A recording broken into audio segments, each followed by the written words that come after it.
The merger agreement sat on Nathan's desk, waiting for his signature. My brother leaned back in his leather chair, a smug smile playing across his face as he watched me clean out my office. You know, Alexandra, he said, examining his Rolex, if you just listened to me from the start, none of this would have happened. Tech companies need strong leadership. Being nice doesn't cut it. I continued packing my belongings, careful not to let him see my hands shaking. After 5 years of building my software company from the ground up, watching it crumble because of his deliberate sabotage was almost unbearable. Nothing to say. He chuckled. That's new. Usually you're full of ideas about workplace culture and employee satisfaction. Fat lot of good that did you when your top developers jumped ship to join me. He wasn't wrong about that. Nathan had systematically poached my best people, offering them ridiculous salaries and stock options that my smaller company couldn't match. But what really hurt was how he'd done it. Using information he gathered during our weekly family dinners when I trustingly shared my concerns about cash flow and expansion plans. Just sign the papers, Nathan, I said, keeping my voice steady. You've won. Isn't that enough? He picked up the pen, still smirking. You know what Dad always said? There's no room for sentiment in business. You should thank me, really. I'm saving you from yourself by absorbing your company before you run it completely into the ground. Dad. Of course he'd bring him up. Our father had built one of the largest tech consulting firms on the West Coast. But he died before choosing which of us would take over. Nathan, being older and male, had assumed it would be him. When Dads will split the shares equally between us, Nathan had been livid. There, he said, scrawling his signature across the bottom of the page. Now you can go start a charity or whatever it is, bleeding hearts like you do. If he hadn't been so focused on his victory, he might have noticed something odd about the documents. Might have questioned why my lawyer had insisted on using her own paperwork rather than his. Might have wondered why I'd given in so easily to his hostile takeover. But Nathan had always underestimated me. Just like he'd underestimated our father's foresight, I picked up the signed papers, tucking them carefully into my briefcase. Goodbye, Nathan. I'm sure Dad would be proud of how you've handled things. His smile faltered slightly at that, but he recovered quickly. Don't be bitter, Alex. It's just business. Just business. That's what he'd said when he'd started spreading rumors about my company's stability to our clients. What he repeated when he convinced our biggest investor to pull out, creating a cash crisis that forced me to lay off half my staff. I walked out of his office, past the rows of developers who used to work for me, through the lobby with its pretentious modern art. In the elevator, I finally allowed myself a small smile. Nathan thought he'd destroyed me, but he hadn't read Dad's will as carefully as I had. Hadn't noticed the clause about majority control requiring both siblings' active involvement in the industry. Hadn't realized that by forcing me out, he triggered a provision that would redistribute voting shares. By tomorrow morning, the board would receive notice that I now controlled 60% of our father's company, including the subsidiary that had just absorbed my smaller firm. My phone buzzed. A text from Maria, my lawyer. Papers filed. Board meeting scheduled for 9 a.m. Everything ready? Yes, I replied. Nathan signed without reading, too busy gloating. I stepped out into the San Francisco sunshine, feeling lighter than I had in months. Nathan had taught me a valuable lesson about business, just not the one he thought he was teaching.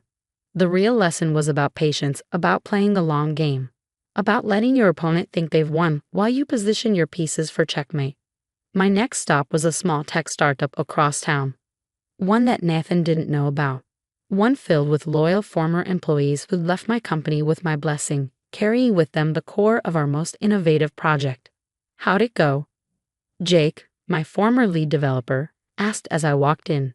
I handed him a USB drive. The merger's complete. Start implementing the integration protocol. By this time tomorrow, Nathan's entire system will be running on our architecture. Jake grinned.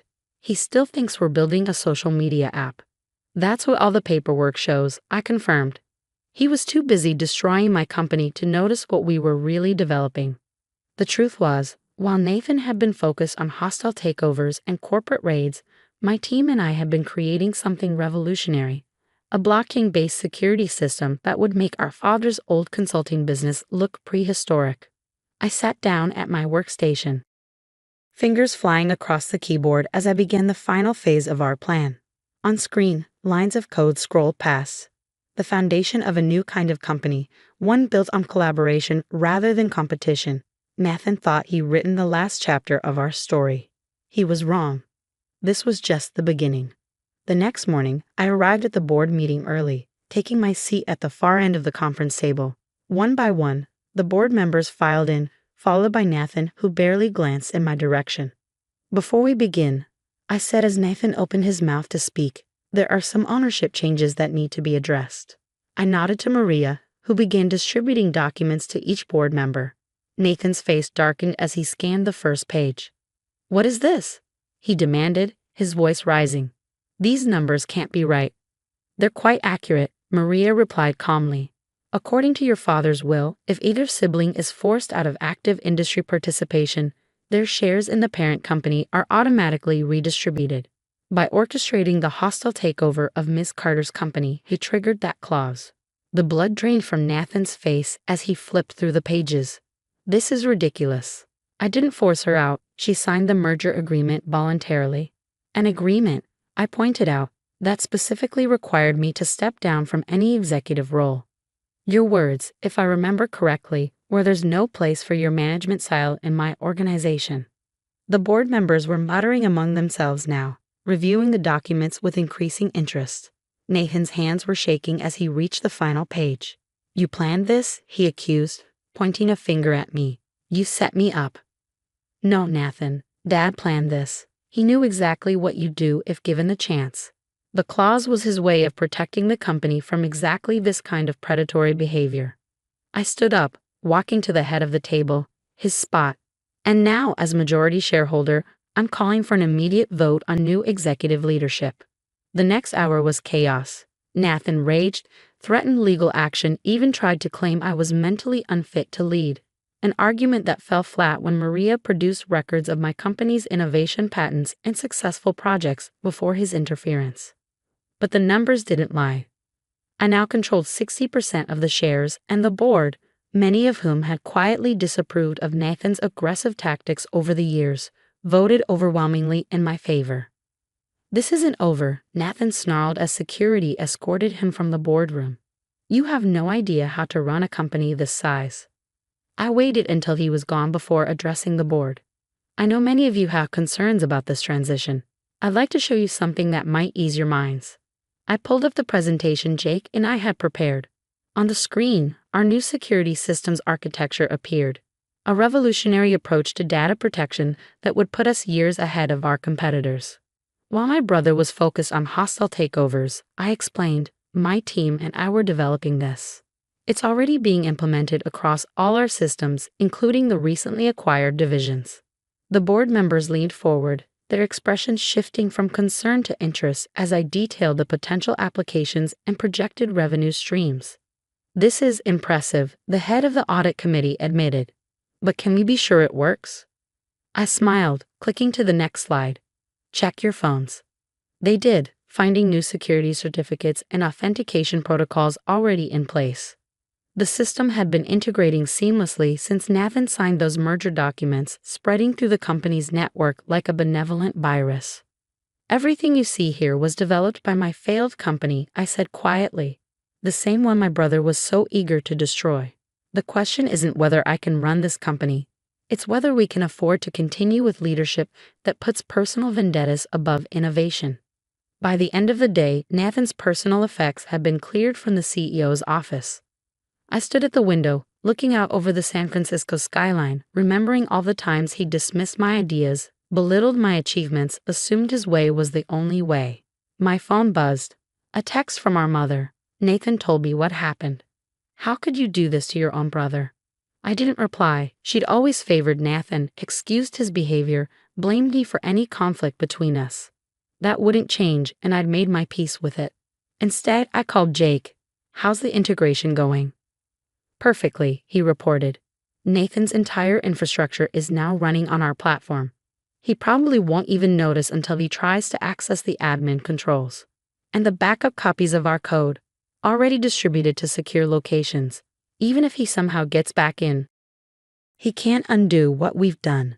I sat down at what had been Nathan's desk, running my fingers over the smooth mahogany surface. Send out the all-staff email. I want everyone to understand what's changing and what isn't. Because unlike Nathan, I didn't believe in ruling through fear. The company would transform, but not through hostile takeovers and forced mergers. We would grow through innovation, collaboration, and respect for every employee's contribution. That evening, as I prepared to leave the office, I found a photo I hadn't seen in years. It showed Nathan and me as children, standing in this very office with our father. We were both smiling, both full of dreams about following in his footsteps. I wondered what that little girl would think of me now. Would she understand that sometimes protecting what matters means making hard choices? That sometimes the only way to stop a bully is to beat them at their own game. I placed the photo in my desk drawer. The past was done. Tomorrow would bring new challenges, new opportunities to prove that success doesn't have to come at the expense of ethics. Nathan had taught me that lesson, just not in the way he'd intended. The following weeks brought changes no one expected. Nathan, rather than admitting defeat, launched a calculated counterattack. He reached out to every major client, every investor, trying to undermine my leadership, but he found a different company than the one he'd left behind. Our new security system had already impressed the biggest players in Silicon Valley. 3 major tech firms reached out about licensing agreements within the first month. The stock price soared as news of our innovation spread. But Nathan had one last card to play. "Ms. Carter," my assistant said one morning, "your mother's here. She's demanding to see you." I looked up from my computer to see Mom striding into my office, Nathan close behind her. She carried a folder I recognized. Dad's old medical records. "This has gone far enough," she announced, slapping the folder on my desk. "Your father wasn't in his right mind when he wrote that will. We have proof." I opened the folder calmly. Inside were Dad's neurologist reports from his final months. Nathan had highlighted certain phrases: early cognitive decline, possible impairment in judgment. "You really want to do this?" I asked, looking between them. "Drag Dad's memory through the mud to satisfy your ego." "It's not about ego," Nathan snapped. "It's about what's right. Dad built this company from nothing. He wouldn't have wanted some bleeding heart idealist turning it into a charity case."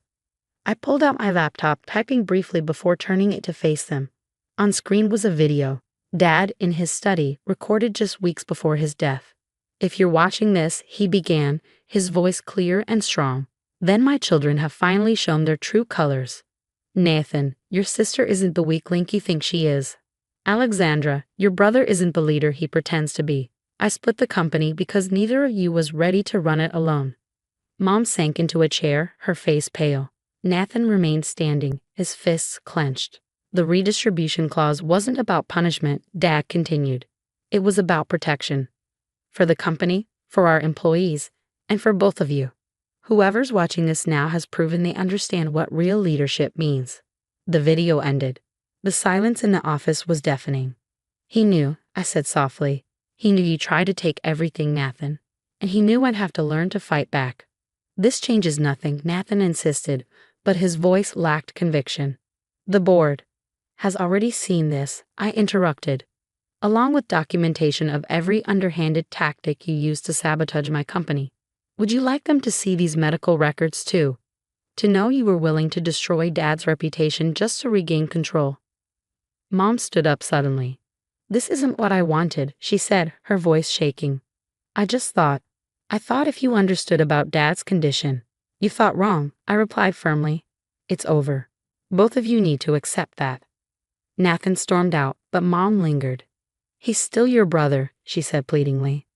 "Yes, he is. And when he's ready to accept that we're equals, maybe we can rebuild something. But not until then." After they left, I sat at my desk for a long time, thinking about family and legacy and the price of success.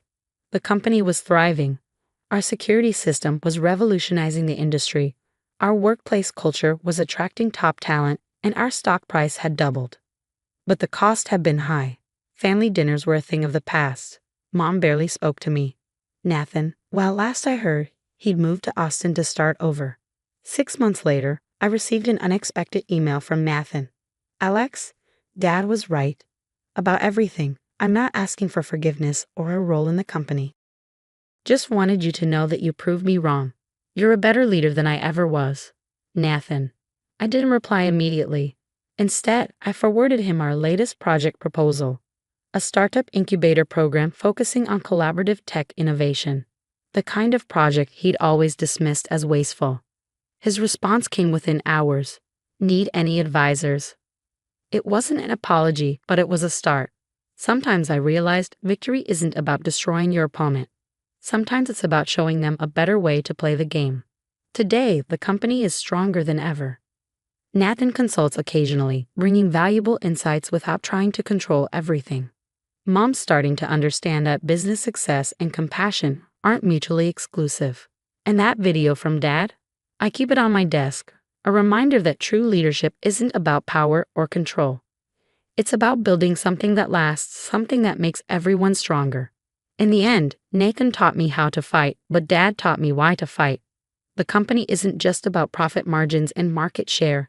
It's about creating a legacy of innovation, collaboration, and respect. That's something worth protecting, no matter the cost.